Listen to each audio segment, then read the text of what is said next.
अब यहां ध्यान देंगे बेटा, ये आपका एक्सरसाइज 2.2 स्टार्ट हो रहा है। ये 11th का ही कंसेप्ट है जो स्टार्टिंग में 11th में हुआ था, बट उसको और 12th में है तो पढ़ाना पड़ेगा अच्छे से, तो ध्यान दीजिएगा ये क्या है क्या नहीं। Find the cofactor of the element of the following matrix. आपको ये मैट्रिक्स दिया है और आपको इसके कोफैक्टर निकालने। अब ये इसके कोफैक्टर कैसे निकालेंगे ये सभी ध्यान देंगे अच्छे से। याद रखिएगा, मैं 2x2 के मैट्रिक्स के बारे में आपको थोड़ा सा डिटेलिंग देना चाहूंगा कि इनको नंबरिंग या इनको नाम कैसे दिया जाता है।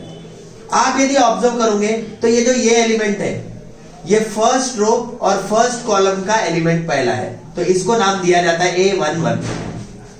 फर्स्ट रो का फर्स्ट एलिमेंट, फर्स्ट रो का फर्स्ट एलिमेंट। ये जो एलिमेंट है यहां जो लिखूंगा ये होगा फर्स्ट रो का सेकेंड एलिमेंट।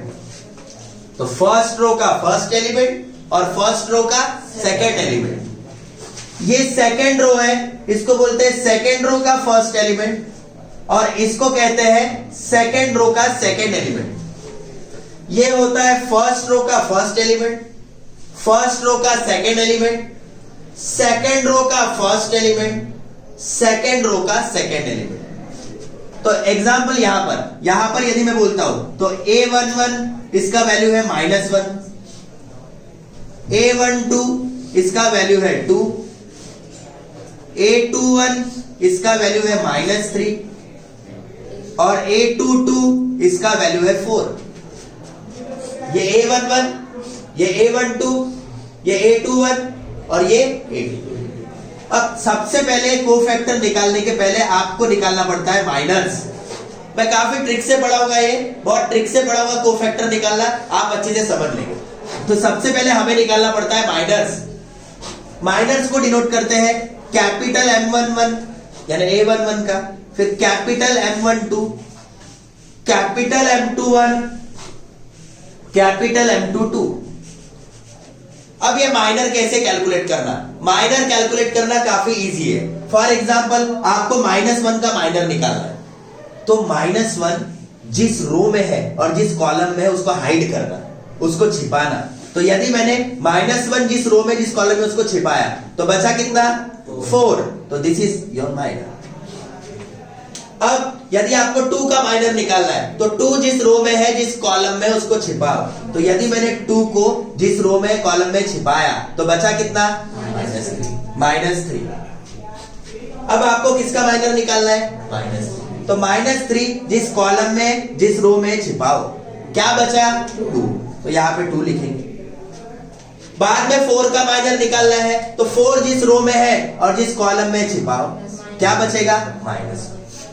पर 2x2 मैट्रिक्स में, जैसे कि ये 2x2 मैट्रिक्स है, इसमें माइनर निकालने का और एक शॉर्टकट तरीका है, सीधा अपोजिट एलिमेंट को माइनर अनाउंस कर देना। फॉर एग्जांपल यहां किसका माइनर निकाला मैंने? -1, तो -1 के अपोजिट 4। यहां किसका माइनर निकाला? 2 का, तो 2 के अपोजिट -3। यहां किसका माइनर निकाला? -3, -3 का माइनर 2। यहां किसका माइनर निकाला? 4 का, 4 का अपोजिट माइनर। मतलब 2x2 में आप सिंपली जो अपोजिट एलिमेंट रहता है उसको भी माइनर बोल सकते हैं।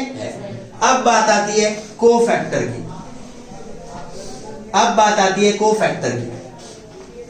तो मैं आपको ऐसे घिसा पीटा कोई फॉर्मूला नहीं बताऊंगा, आपको इजीली कोफैक्टर निकालने का एक ट्रिक दूंगा तो आप सभी समझ लेंगे। Cofactor is denoted by capital C। तो ये आएगा C11, C12, C21, C22। इसका एक फॉर्मूला, एक पैटर्न लिखा के देता हूं। वो पैटर्न सिर्फ नाम के लिए लिखना पड़ता है, अदरवाइज आंसर तो हमको पहले भी आ ही जाता है। एग्जांपल के तौर पर ये 11 है, यहां लिखूंगा -1 का पावर 1 + 1, -1 का पावर 1 + 1 इंटू माइनर, मतलब माइनर है 4।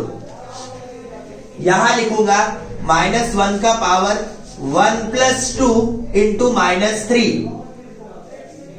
यहां लिखूंगा -1 का पावर 2 + 1 इंटू 2, और यहां लिखूंगा -1 का पावर 2 + 2। ये -1 फॉर्मूले का रहता है, -1 का पावर 2 + 2 इंटू -1।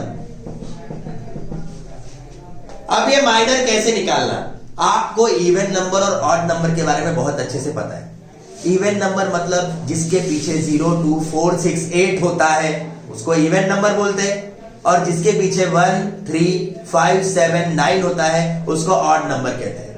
तो आपको याद रखना है इवन नंबर में साइन चेंज नहीं होते और ऑड नंबर में साइन चेंज होते हैं। इवन नंबर में साइन चेंज नहीं होते और ऑड नंबर में साइन चेंज। फॉर एग्जाम्पल आप इन दोनों को ऐड करो, 1 + 1 2, 2 is even number, that's why no sign change, means ये 4 है तो आंसर कोफैक्टर का भी 4 रहेगा। इन दोनों का ऐड करेंगे, 2 + 1 3, this is odd number, that's why sign will be change, so -3 का आएगा 3। Here 2 + 1 is 3, 3 is odd number, that's why sign will change, that is this is 2, so answer is -2.